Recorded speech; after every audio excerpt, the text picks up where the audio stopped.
जी अस्सलाम वालेकुम। वालेकुम अस्सलाम। वहीद साहब आप सबको बहुत बहुत मुबारक हो।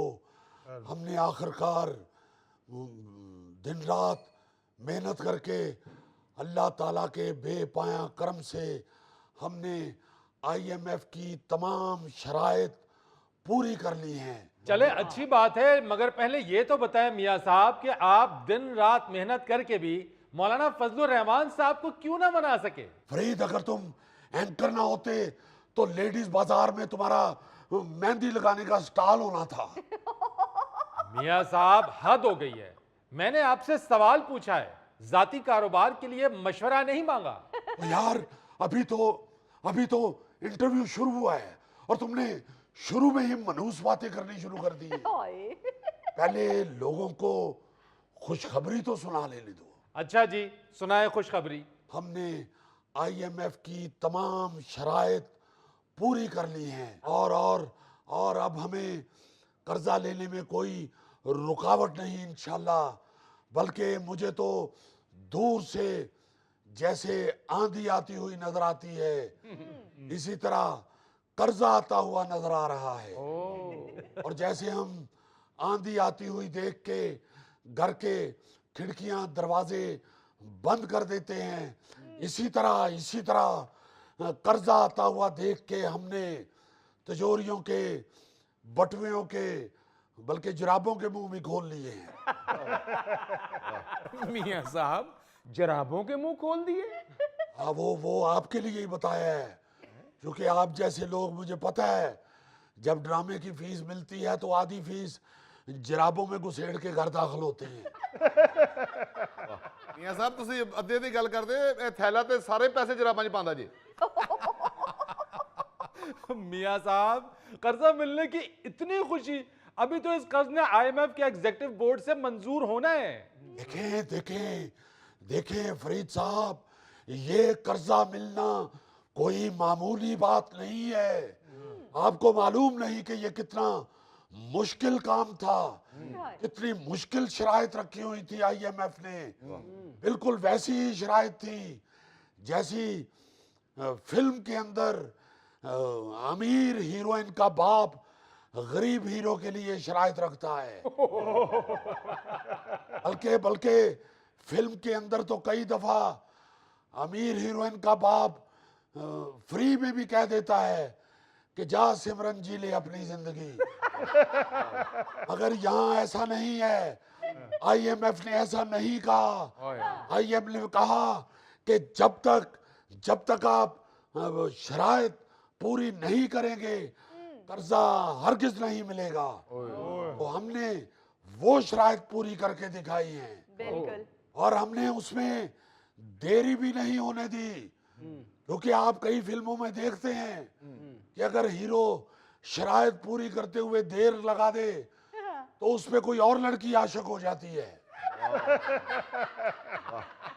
और बेचारा हीरो नई टेंशन में मुब्तला हो जाता है कि उधर जाने। सर आप कहीं अमिताभ बच्चन की फिल्म सुदागर की बात तो नहीं कर रहे? एग्जैक्टली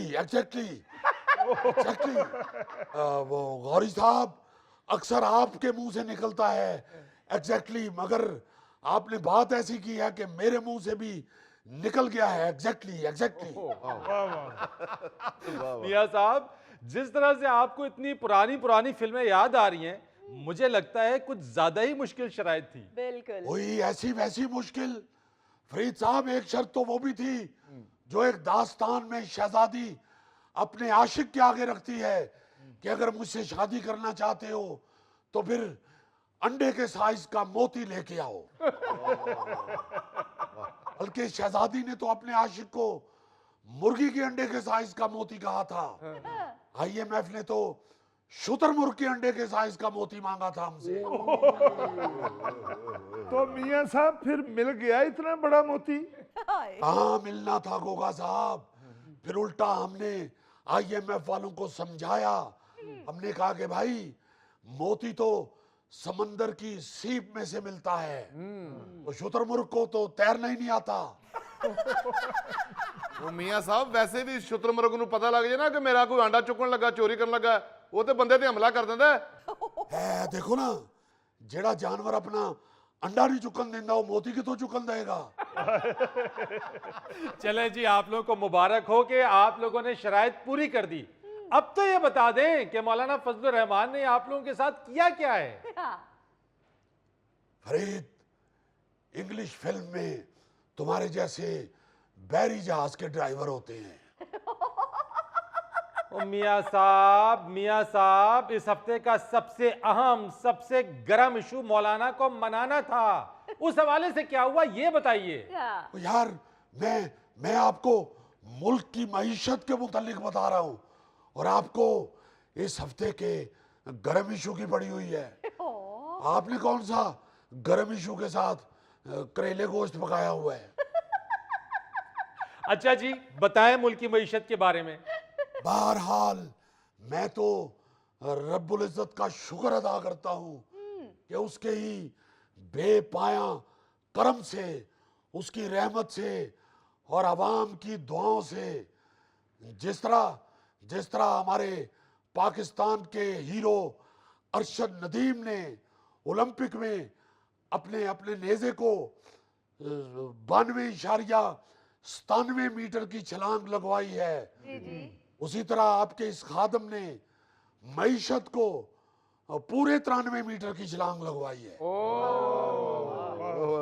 मियाँ साहब फिर तो बड़ी मेहनत की थी तुसी। ऐसी वैसी मेरी तो गौरी साहब पिंडियों में खलियां पड़ गई हैं। मियाँ साहब, मैं आपकी पिनियाँ दबा दूंगा, बस आप महंगाई कम कर दें। आप फिक्र ना करें, महंगाई कम करने के लिए हम दिन रात मेहनत कर रहे हैं। मगर आप ये जो पिनियां दबाने वाली बात कर रहे हैं, इसके हवाले से बहुत शुक्रिया, क्योंकि आप भाई हैं हमारे। आप अगर पिनियां दबाएं तो वो आराम आने की बजाय डर लगना शुरू हो जाता है कि शायद पिन्नी के ऊपर कोई कीड़ा चढ़ रहा है। ओ मियाँ साहब, वो बेचारा गरीब आदमी महंगाई की वजह से तंग है, इसलिए आपकी पिनियां दबाना चाहता है। मैं अर्ज करता हूँ, जितनी पिनियां इसने दबानी हैं उतनी महंगाई तो मैंने बैठते ही 3 मिनट में कम कर दी थी। आपने देखा नहीं फरीद साहब, जो इंटरेस्ट रेट है वो इकट्ठा 2% नीचे आया है। इससे महंगाई मजीद नीचे आएगी। हमारी तो कोशिश है कि महंगाई को हम आवाम के घुटनों से भी नीचे ले जाएं। अगर महंगाई जो है ये पिछली हुकूमत की गलत पॉलिसियों को खा खा के बहुत तगड़ा पहलवान बन चुकी है।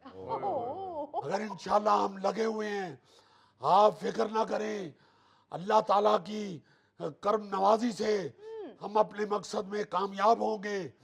और जिस कदर महंगाई नीचे आई है, मुझे लगता है कि मेरा धोबी पटरा कामयाब रहा है। और मैं ये आपको बताता चलूं कि इसी तरह महंगाई और इंटरेस्ट रेट नीचे आता रहा तो कारोबार बढ़ेगा, वो शादियाने बजेंगे, लड्डू बटेंगे। मियाँ साहब, जहाँ लड्डू बटने हैं वहाँ की लोकेशन मुझे सेंड कर दीजिए ताकि दोबारा महंगाई हो जाए। मियाँ साहब, आपकी सारी बातें ठीक हैं, मगर ये जो आप कर्जा ले रहे हैं इसे उतारेगा कौन? उसके लिए भी हम एक बयानिया तैयार कर रहे हैं कि माहौलियाती तब्दीलियों से मुतासरा ममालिक के वाजिबुल अदा कर्जों को माफ किया जाना चाहिए। उसके लिए शायद फरीद साहब मुझे आपके ये हस्बे हाल के दानिश्वर भी कुछ दिनों के लिए चाहिए होंगे, ताकि इनकी शक्लें दिखा के मैं IMF के आगे साबित कर सकूं कि हमारे यहाँ माहौलियाती तब्दीलियों के कितने बुरे असरात हैं। मियाँ साहब, सारा जोर माफ करवाने पर है, खुद भी मेहनत करनी है कि नहीं? मेहनत ही तो करनी है।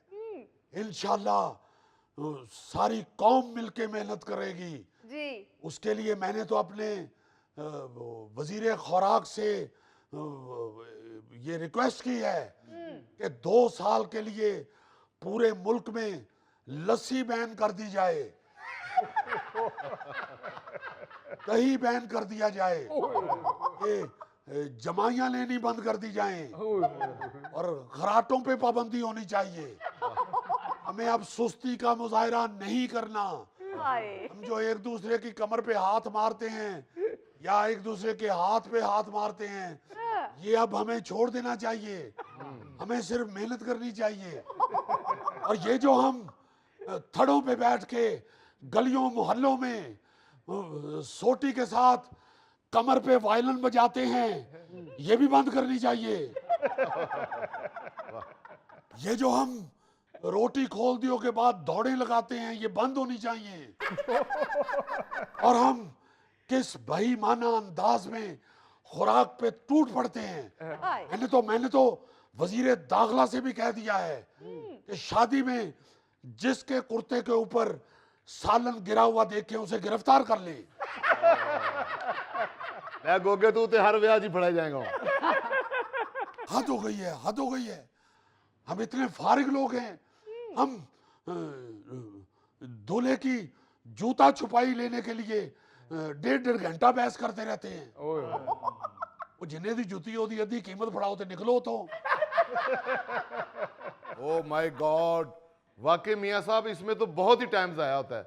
तो मियां साहब इसके लिए आप क्या पॉलिसी बना रहे हैं? भाई ये तो सीधी सी बात है, दूल्हा जब जूता खरीदता है तो उधर से रसीद ले और वो अपनी जेब में रखे। जब उसका जूता छुपाया जाए वो रसीद दिखाए और जो रसीद पे पैसे लिखे हुए हैं वो सालियों को पकड़ाए और जूता पकड़ के वापस जाए। ओ माय गॉड, मियां साहब ये कानून पहले क्यों नहीं बनया? मैं 20 साल पहले 2000 दे बूटा का 15,000 रुपया दे के आया था। देखिए देखिए ये कितनी ज्यादती है। 15,000 रुपया तो गौरी साहब बूटों के अंदर आप खुद भी हो तो नहीं बनता। हमें फरीद साहब अब होश के नाखून लेने चाहिए। हमें अब इन फजूल रसूमात में वक्त जाया करने की बजाय मुल्क की हालात से लड़ने का सोचना चाहिए। हम अभी भी मदारी के सामने बैठ के बंदर के साथ लड़ने का सोच रहे होते हैं। अच्छा मियां साहब, वक्त जरा थोड़ा है, मैं आपसे एक बात पूछना चाहता हूं। बैरिस्टर साहब जो कि पीटीआई के रहनुमा है, वो ये कहते हैं कि मियां बरादरान के दरमियान दूरियां बढ़ चुकी हैं और दोनों भाई सियासी मफाद की खातिर एक दूसरे से लड़ रहे हैं। वो ऐसे तो सुन ही नहीं सकते। देखिए मैं अब क्या कह सकता हूँ, बैरिस्टर साहब बहुत प्यारे आदमी हैं। वो लगता है किसी यूरोप दे छोटे मुल्क दे पिंड दा अंग्रेज है। ये इनकी ख्वाहिश इनके दिल में ही रह जानी है। अल्लाह के फजल से आज भी बड़े मियाँ साहब मेरे लीडर हैं, मैं उनकी गाइडेंस से चलता हूँ और हम अल्लाह के फजल से एक दूसरे के साथ उसी तरह शीरो शक्र हैं और मैं उसी तरह उनका अदब करता हूँ जिस तरह पहले करता था। आज भी वो फोन पे अगर कहें कि शबाज किथे में गोंगलू चौल पके ने तो मैं फौरन पहुंच जाता हूँ। ओ तो मियां साहब मैं भी पहुंच जाना जी। ठीक हो गए, मैं सिर्फ मियाँ साहब के कहने पे पहुंचता हूँ, तुम तो हर एक के कहने पे पहुंच जाते हो। अच्छा मियां साहब, एक खबर नजर से गुजरी कि मियां नवाज शरीफ साहब नाराज होकर इस्लामाबाद से लाहौर वापस आ गए। क्योंकि आपने उन्हें यह बताया था कि आईनी तरामीम के सारे मामलात हुकूमत के कंट्रोल में हैं, मगर वो कंट्रोल में नहीं निकले। फरीद, अगर तुम पानी पूरी का ठेला लगाते तो तुम्हारा बहुत चलना था और तुम्हारे गोलगप्पे मशहूर नहीं थे होने, ये मशहूर होना था कि वो बंदा गोलगप्पे में मोरी बहुत अच्छी करता है। ये क्या बात कर रहे हैं मियां साहब? तुमने 2-3 दफा मेरे इंटरव्यू को मोरी करके पंचर किया है। ओ मियां साहब, पंचर तो आपको मौलाना फजल रहमान साहब ने किया है, ये मुझ पे मुद्दा क्यों डाल रहे हैं? फरीद, भिंडी तोरी में से सुंडी निकल आए तो तुम्हारे जैसे बच्चे तालियां बजानी शुरू कर देते हैं। ओ मियां साहब, कुछ तो बता दें कि आपके साथ ये हुआ क्या है। सेगमेंट का वक्त खत्म होने वाला है। ख़वातीनो हज़रात, हम यहाँ लेते हैं एक छोटा सा ब्रेक।